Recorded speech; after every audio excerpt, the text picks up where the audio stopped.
Joining me now from Melbourne is Anne Ruston, the Minister for Families and Social Services, and should the Coalition win re-election, she'll be Health Minister. Anne, congratulations on that prospective appointment. It's a big burden, isn't it, taking on that job while we're still trying to get over the pandemic. Have you had much of a chance to put your mind to it, what the biggest challenges are in the health portfolio?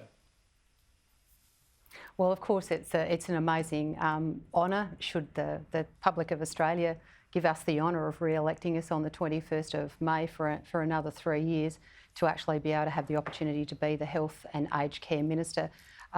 Obviously, there are still great challenges moving forward. The uncertainty of COVID is not completely gone, as we have seen with people coming down with COVID just as recently as yesterday. But I think, through the pandemic, we showed ourselves to be a country with the most amazing health system, the most amazing health response.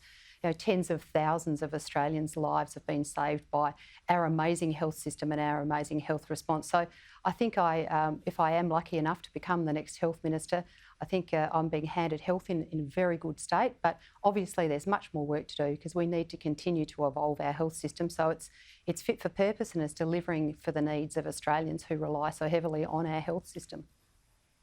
Well, Labor continue to go with Medicare campaigns. They say Medicare is under threat under the Coalition, which is extraordinary given you've been in government for 9 years and only expanded Medicare. I think perhaps the biggest expansion has been telehealth that was brought in during the pandemic, but it's now it's going to be permanent. But of course, you've also lifted bulk billing rates. What other opportunities are there to expand Medicare? There's always talk about dental care. Is there any prospect for dental care to be included in Medicare?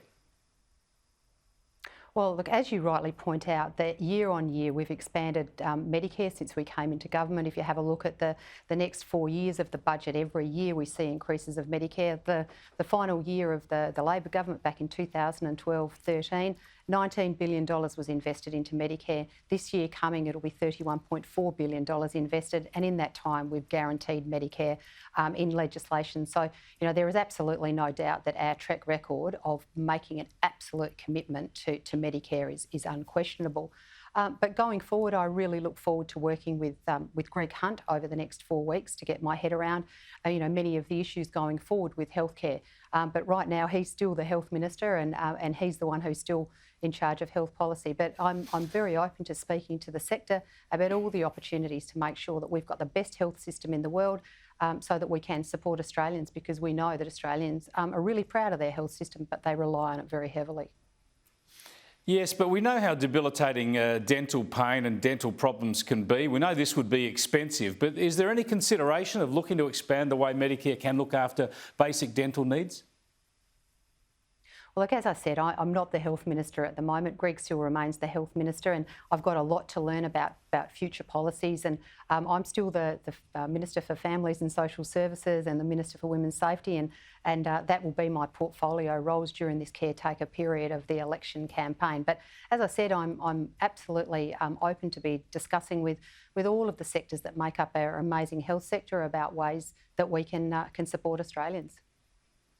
Well, I wanted to talk to you about the role of the pandemic on this election campaign and any contingency plans you might have for the government over the next 4 weeks of the campaign. But I've just been told that Anthony Albanese has zoomed in from his home isolation to the ABC. Let's have a look at a little bit of what he had to say. Well, we were getting momentum, but I'll be back for the second half. And this is a long campaign. And if I was going to get COVID, it is better to have got it now than in the last 3 weeks of the campaign. We have our campaign launch in Perth on the 1st of May, and hopefully I'll be right to do that. I'm taking the health advice. I will get lots of rest, lots of fluids and everything else that my doctor has told me to do. I'll certainly take that advice. Yeah, well, I hope Albo does bounce back to full health soon, but that's a bit of a stretch to say he was building momentum. He was trying to stop all of his stumbles when he did get crook. Tell us, from your perspective, Anne Ruston, what the coalition is going to do, what the government's going to do to change its election strategy now that you have an opposition leader holed up in isolation. Do you pull back at all? Do you change your strategy in any way? Look, this election isn't about any particular person.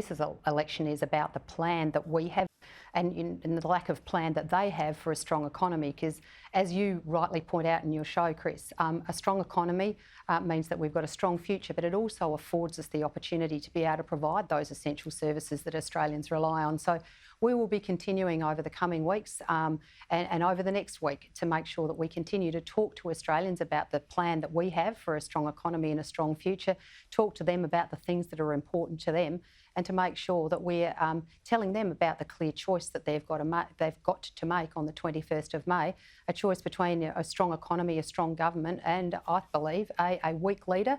We don't want Australians to put that at risk by voting Labor. All right, I want to talk to you about another scare campaign that Labor's been running. It relates to your current portfolio, and that's the cashless debit card that's been trialled in vulnerable communities around the country. Labor's run a scare campaign suggesting all pensioners could be forced to jump on board with this. It is ludicrous, but here's Jim Chalmers. We make absolutely no apology whatsoever for standing up for the pensioners of this country who are petrified that this cashless debit card will be extended to them. Now, this is ludicrous, and I know that you and the Prime Minister have dismissed this as a lie, but what worries me, Anne Ruston, is that Labor is saying, I suppose to buttress their scare campaign, they're saying they're going to get rid of the cashless debit card completely if they win government. What would that do to some of the women and children who have benefited from this scheme in some of the communities where it's been trialled?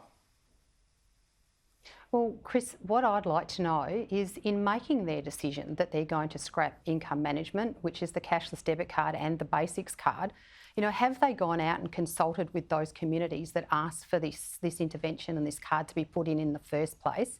Have they gone and spoken to the people whose lives have been changed by it? Have they taken into consideration that in our home state, Chris, in South Australia, in Ceduna, where the card currently operates, have they actually taken into account that the card was introduced as a result of the coronial inquest into the deaths of Indigenous people in Ceduna? I find it quite extraordinary that they would actually go out and put this scare campaign in place. And can I just say, Chris, that the scare campaign is an absolute out-and-out lie. They know that they're lying. In fact, last Sunday, Mark Butler said, when he was asked if they had any evidence at all about this scare campaign, he actually said no. In addition, last year, when we were putting legislation through the Parliament, one of the crossbenchers put a provision in place or an amendment that said that it explicitly said that the legislation would not allow aged pensioners to ever be put on the cashless debit card.